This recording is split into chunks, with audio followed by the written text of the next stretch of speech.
Hello everyone, welcome to the ESTA International Conference. Very pleased to introduce Ben Heaney, who's just come literally fresh off the stage from his presentation, which was a history of the bowed electric string. So what I'm going to do, I'm going to put him on the spot and ask him to distill his presentation into 30 seconds for all of you people that missed it. The electric violin is a thing and has been a thing for 100 years, and that's simply how it is. And if you think extended range bowed electric strings are a new thing, think again. Excellent. There's loads of great YouTube footage that you showed some of in your and some stills in your presentation. So where can people find more of your research? Yes, so the early history I wrote about for the electric strings program at Illinois University, and that's on YouTube, my channel Benedict Heaney. If you look up the history of bowed electric string, my trading name's Delta Violin, and so there's a sort of 75-minute slideshow video documentary that takes the subject right back to the roots around early experiments with electricity in the 1800s and just a bit before, and then just takes us through the 19th century, through telegraphy and phonography, to the point at the cusp of the 20th century where we really do start seeing news reports talking about new electric violins. And then there's a sort of a grey area that's covered up to about the 1930s, and then there's still a lot more to do. So that's part two, so watch this space. Brilliant, yeah. And tell us a little bit about you, Benedict, as a musician and what you do apart from presenting this sort of thing. Well, my work, all this research has been done as a hobby, just because when I was interested in, I studied the violin traditionally as a kid, went through the whole sort of exam system and went to music college at the Royal Northern, and same. Okay, cool. We'll talk about that in a minute. Yeah, certainly.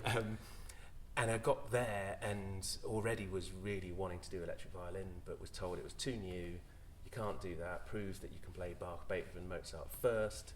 Put it on ice until you leave college. So I sort of scraped through and got through, but burning the midnight oil, playing in bands, and exploring the electric side.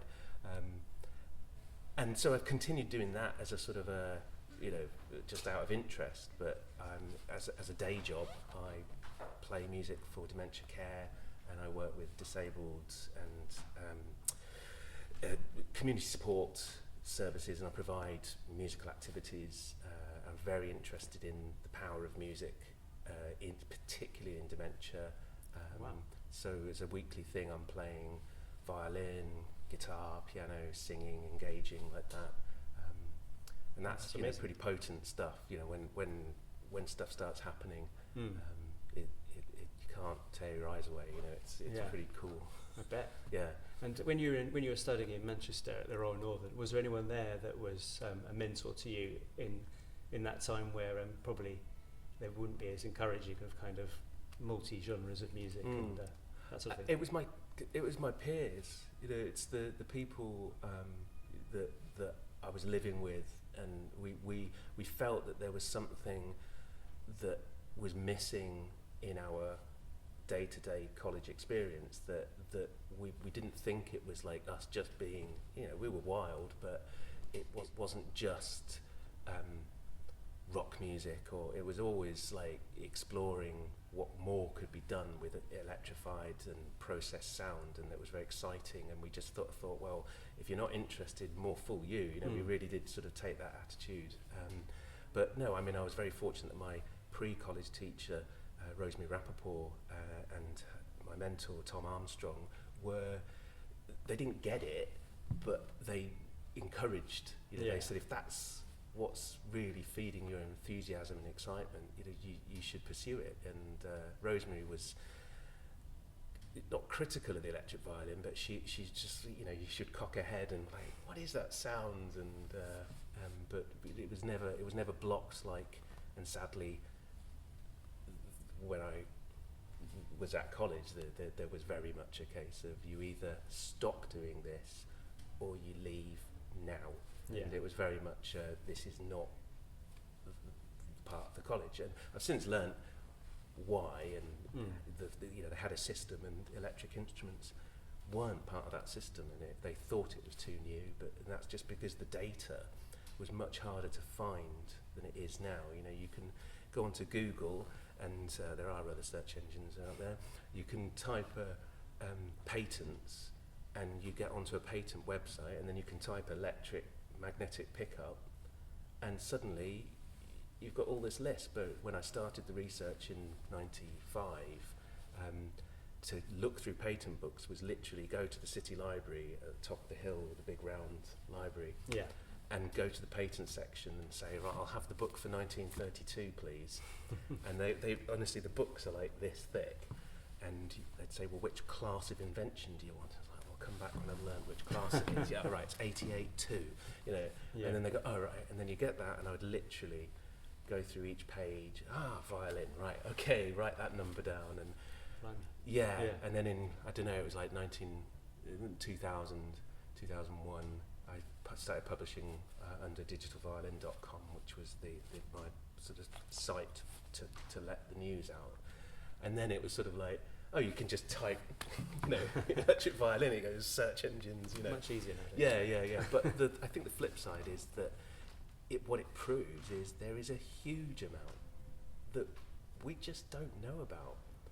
And there are I do think, it's sad or unfortunate that there are people who in the 60s and 70s and 80s really thought that what they were doing was the first of its kind, and have heralded, this is the first.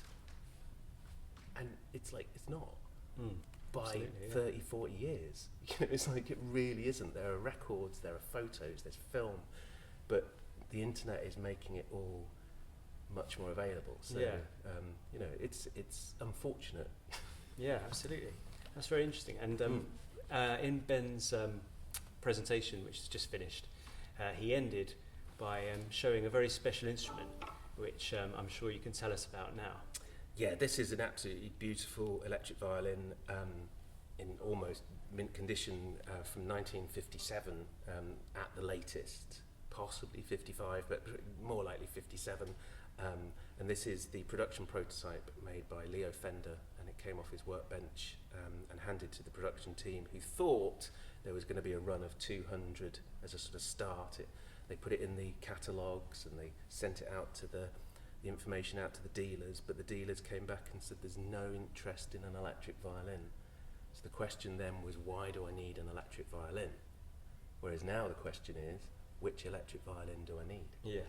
And that's quite subtle. So this is in sort of full working order, although I do worry about, there was a rubber, they had little rubber spacers, and there's technology that the rubber had perished, so we had to replace those. And it's just one of those scary moments, unscrewing something that's come from Leo Fender's bench, and you're messing history, around. Yeah. But what I loved about hearing this instrument was it didn't sound like an electric version of a violin. It had its own unique tone. It does, and I don't think I've experienced that before.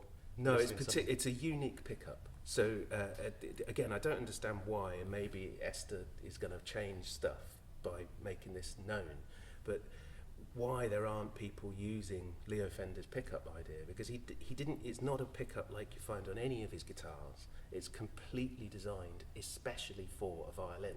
The guy knew what he was doing, right? And he spent a long time, possibly 8 years, developing it, and it works in a completely different way to a guitar. You'd normally have the coils under the strings, and there's little magnets under each string, and when the string vibrates, it creates flux in the magnetic field, and you have to have steel strings for that.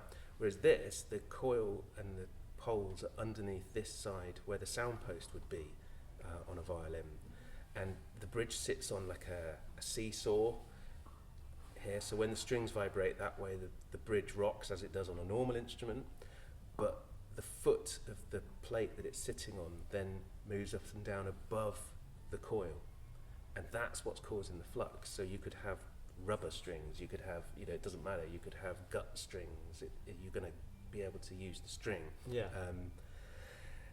And there isn't a pickup like it on the market. Why? Why? Yeah. It's just a bizarre question, because I think it's like... Yes, so I'm going to get out of the way, and Benedict's going to play something for us. Okay.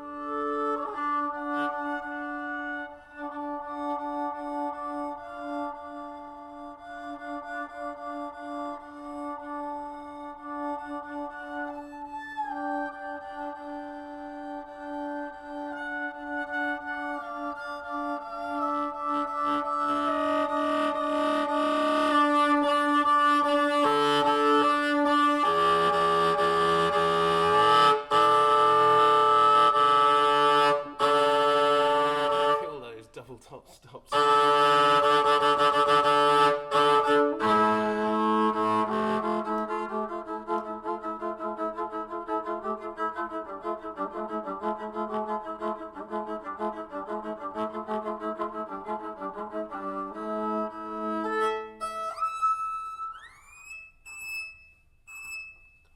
Quite a good sound to it. Yeah. I killed that double stop, sorry about that. I couldn't find the tuning right now. Brilliant, thank you. Cool. Great. Yeah.